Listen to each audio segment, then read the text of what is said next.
मलिक साहब मैं आपकी तरफ वापस आऊं, नवाज शरीफ साहब के हम ऊपर बात करें। कुछ देर पहले हम इस्लामाबाद में कौन दो पॉलिटिकल लीडर्स ऐसे होंगे जो नताइज को मुकम्मल तौर पे नतीजा खेज बना रहे होंगे हुकूमत साजी के लिए, उसमें शहबाज शरीफ और आसिफ सरदार, इसके ऊपर हमने गुफ्तगू की थी। आज नवाज शरीफ साहब ने भी जिम्मेदारी की टोकरी उनको दी कि देखें आगे रास्ता कौन सा बनता है, कैसे निकलता है।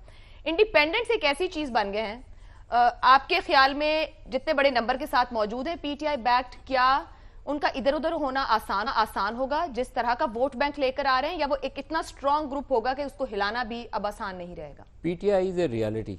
yes. अगर कोई ये कहता है कि आंखें बंद करके निकल जाओ, उसके 30 बंदे तोड़ो, हुकूमत बना लो एंड फॉरगेट देम, तो वो स्टूपिड है। अहमक है वो बंदा, रियलिटी में जिंदा नहीं है। जो केपी ने मैंडेट दिया है, केपी असम्बली के अंदर भी और वहाँ से एमएनएस भी जो जितवाए हैं, उसके बाद अगर कोई बंदा अपने होशो हवास में, सारे स्टेक होल्डर्स को कह रहा हूँ, बशमूल इस्टेब्लिशमेंट, तो उन्हें रास्ता निकालना चाहिए, रास्ता बंद नहीं करना चाहिए। सियासत में बंद गली में जब जाते हैं ना आप, तो वो खुदकुशी वाला माहौल होता है जो इमरान ने अपने लिए पैदा किया था। तो ये इस्टेब्लिशमेंट के लिए भी वही मशवरा है जो इमरान के लिए मशवरा है। उसको, इमरान को भी मैं कह रहा हूँ कि ही शुड टॉक और फ्लेक्सिबल पोजीशन के साथ बात करनी चाहिए।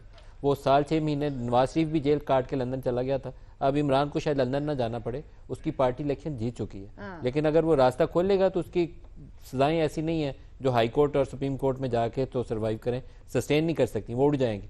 तो उसके लिए ज़रूरी है कि आज हम फ्लेक्सिबल हों, सियासत की तरह सियासी माहौल में बात करें, और नवाज शरीफ की जिम्मेदारी यह है कि वो पॉलिटिकल एल्डर बन के इस काम के लिए रास्ता हमवार करे। अगर उसके ऊपर क्रॉस डालेगा जैसे 2018 में नवाज शरीफ पे डलेगा, तो फिर ये नवाज शरीफ की सियासी सोच नहीं होगी। और अगर इमरान खान अकड़ के बैठेगा कि ये वही चोर डाकू वाला नारा लगाएगा, तो फिर इमरान सियासतदान नहीं है। टू पॉजिटिव हो गया ये तो। तलत साहब जिस तरह कह रहे हैं कि सब रास्ता खोल दें, वो भी उनको रास्ता अगर दें, पाकिस्तान ही ने आगे नजर आ रहे हैं ना, और वो 2 करोड़ वोटर जो पीटीआई को जिन्होंने 2 करोड़ लोगों ने पीटीआई को वोट किया, या 1 करोड़ लोग जिन्होंने पीएमएलएन को वोट किया, उन्होंने इसलिए नहीं किया कि आगे जाके तबाही का रास्ता है, उन्हें आगे रास्ता चाहिए। Valid point.